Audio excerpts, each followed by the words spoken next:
Pessoal do oitavo ano, tudo bem com vocês, pessoal? Hoje vamos fazer a nossa aula de revisão de religião, certo? E eu vou fazer essa aula com vocês baseado na nossa ficha de estudos de ensino religioso, certo? A ficha de estudos que é o resumo de todos os assuntos que nós vimos na primeira unidade, certo? Então vocês vão pegar a ficha de estudos, quem conseguiu imprimir, pegue. Quem não conseguiu imprimir, abra no celular em PDF. Ou quem não conseguiu nem imprimir, nem abrir no PDF, se quiser, anote no seu caderno, faça um resumo da ficha no seu caderno e use para nós estudarmos para nossa avaliação, certo? Então eu vou ler com vocês, passo a passo, as partes da nossa revisão, e aí eu vou explicando parte por parte, certo? Na sexta-feira, nossa aula ao vivo, provavelmente eu farei com vocês uma aula, em vez de ser artes, farei aula de religião. Mas se der, eu faço artes e religião. Certo, pessoal? Não esqueçam, vejam, semana passada nós tivemos atividade de revisão de religião. Então, quais são as coisas que vocês vão usar para estudar para a prova de religião? A atividade de revisão de religião, a ficha de estudos de religião e essa aula que eu vou fazer com vocês hoje, certo? Esse vai ser o material para vocês estudarem para a prova de religião da primeira unidade, certo, minha gente? Então vou ver agora com vocês parte a parte da ficha de estudos e vocês vão prestando atenção. Então vejam, os assuntos, né? Grécia, cultura e arte. Opa, essa é a ficha da gente de artes. Vou abrir agora de religião. Só um minutinho, pessoal. Pronto. Eu tinha aberto a ficha de vocês de artes. Então, tá aí, ó, a ficha de estudos de ensino religioso do oitavo ano. Vamos lá, parte por parte. Primeira parte da ficha. Segundo o IBGE, Instituto Brasileiro de Geografia e Estatística, a distribuição percentual da população residente por religião no Brasil em 2010 era a seguinte: católico romano, católico apostólico romano, 64%, evangélicos, 22%, espíritas, 3%, Umbanda e Candomblé, 1%, outras religiosidades, budista,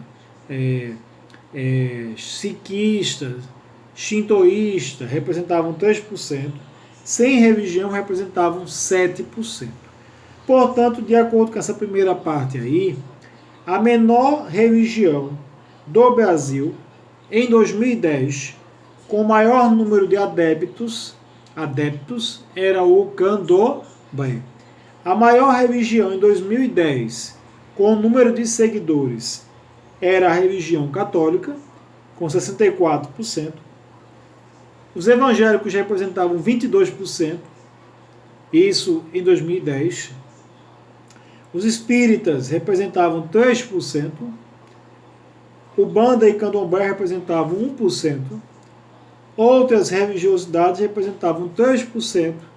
E sem religião, 7%. Portanto, a menor religião em 2010 era o Candomblé.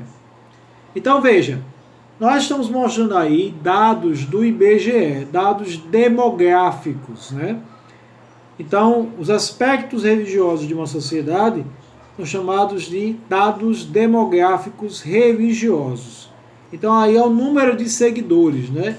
O número de pessoas que seguem aquela religião. Então, se eu tinha, em 2010, 200 milhões de habitantes, e eu dizia que 64% da população era católica, isso quer dizer que eu tinha mais de 120 milhões de habitantes se identificando e se dizendo católicos, né?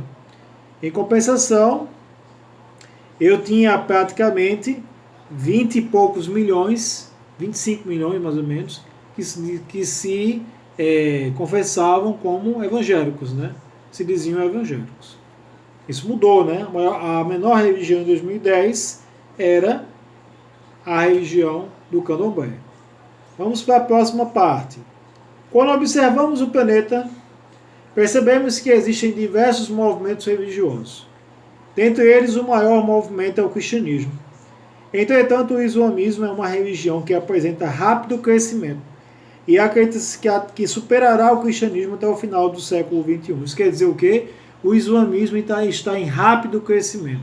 Enquanto as mulheres cristãs, hoje, elas têm pelo mundo, em média, um filho por família, a mulher muçulmana ela tem de 2 a 3 filhos.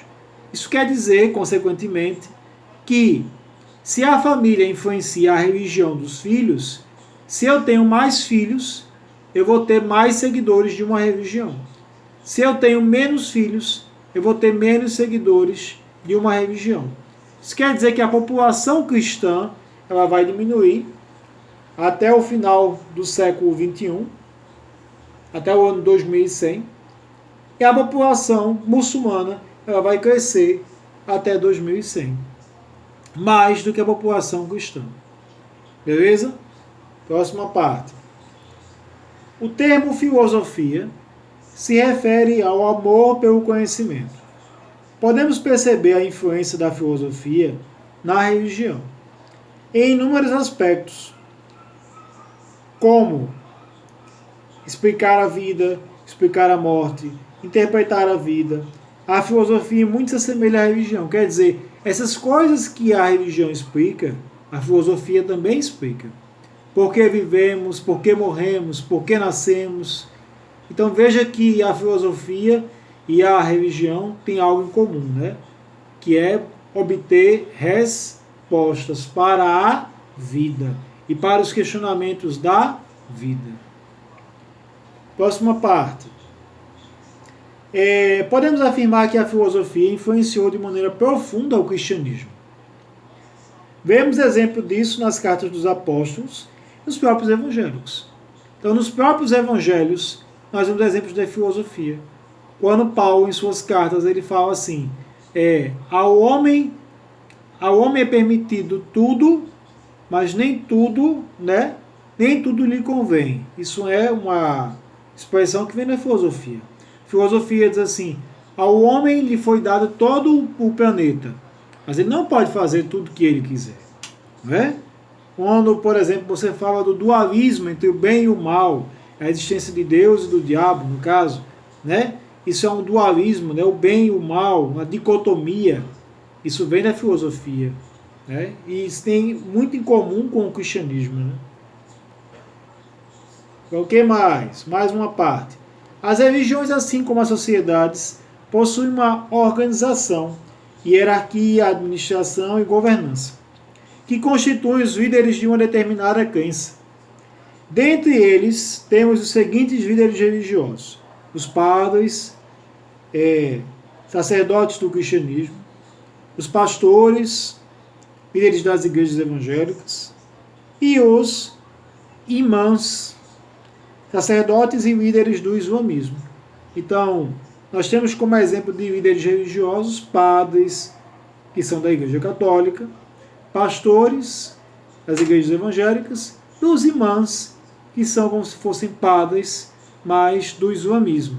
Né? Chama-se imãs. Próxima parte.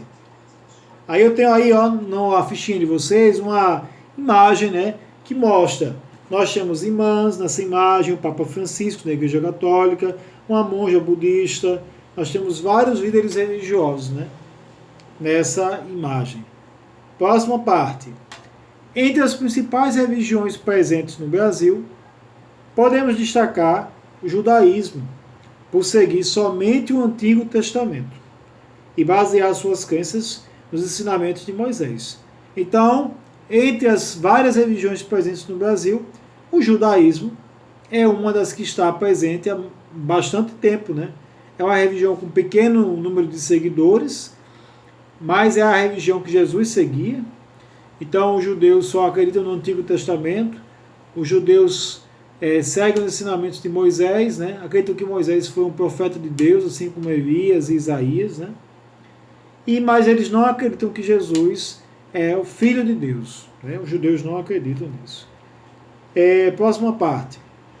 Até 2030, a expectativa é que o número de seguidores no Brasil do catolicismo e de evangélicos seja equivalente, quer dizer, iguais, né? Isto quer dizer que possuirão praticamente o mesmo número de adeptos. Estas religiões possuem em comum o fato de seguir os ensinamentos de Jesus Cristo. Quer dizer, se hoje ainda você tem a maior religião do Brasil, é a religião católica, até 2030 você vai ter praticamente as duas religiões, tanto os católicos como os evangélicos, com o mesmo número de pessoas, né, seguindo aquelas religiões. Então vai ser equilibrado. Próxima parte. Segundo a Constituição da República Federativa do Brasil, podemos ver o seguinte no artigo 5º. Artigo 5º, inciso 6º. É inviolável a liberdade de consciência e de crença, sendo assegurado o livre exercício dos cultos religiosos e garantida na forma da lei a proteção aos locais de culto e suas liturgias. A Constituição quer dizer que todo brasileiro tem direito de liberdade de religião. Quer dizer, segundo a Constituição, ninguém pode atacar ou agredir a religião do outro. Por quê? Porque a Constituição, a lei, diz que eu tenho o direito de seguir a religião que eu me identifico, que eu achar interessante. Certo? Então, ninguém pode perseguir ou insultar ou xingar a religião do próximo. Próxima parte. Dentre as datas religiosas existentes, a Páscoa destaca o sacrifício de Jesus Cristo na cruz e sua morte e ressurreição. Então, vejam que a Páscoa é um exemplo de festa religiosa, né? Todas as religiões têm suas festas religiosas. Um dos exemplos do cristianismo é a Páscoa, assim como o Natal, como o São João também é uma festa religiosa. Para quem não sabia, São João é uma festa religiosa, viu, minha gente? Para quem não sabia. E a última parte, para a gente encerrar, Mohammed foi um profeta do islamismo, que recebeu em uma caverna próximo à cidade de Meca uma revelação do arcanjo Gabriel, onde Alá o instruiu por meio de seu anjo para a organização do livro sagrado, chamado Alcorão. Então veja, o islamismo, ele acredita que Maomé, Mohammed, recebeu uma revelação de Deus numa caverna. Essa revelação foi transmitida pelo anjo Gabriel e Mohammed escreveu o Alcorão, e segundo o islamismo, são as palavras de Alá, lembrando que Alá é o nome de Deus dentro do islamismo. Então, Mohammed, Maomé, foi o fundador do islamismo. E para encerrar, tem uma frasezinha que eu botei aqui para vocês, coloquei assim: ninguém nasce odiando outra pessoa pela cor de sua pele ou por sua origem, ou sua religião. Para odiar, as pessoas precisam aprender. E se elas aprendem a odiar, podem ser ensinadas a amar. Nelson Mandela. Então, minha gente, eu espero que vocês tenham conseguido assimilar e aprender um pouco do que eu consegui transmitir para vocês hoje, na nossa aula de revisão. Não esqueçam, peguem a ficha de estudos, peguem o material de vocês, peguem a atividade de revisão, estudem para a nossa prova. Certo, pessoal? Um abraço, minha gente. Até a próxima. Sexta-feira, aula ao vivo, viu? Vou estar esperando vocês. Um abraço, minha gente.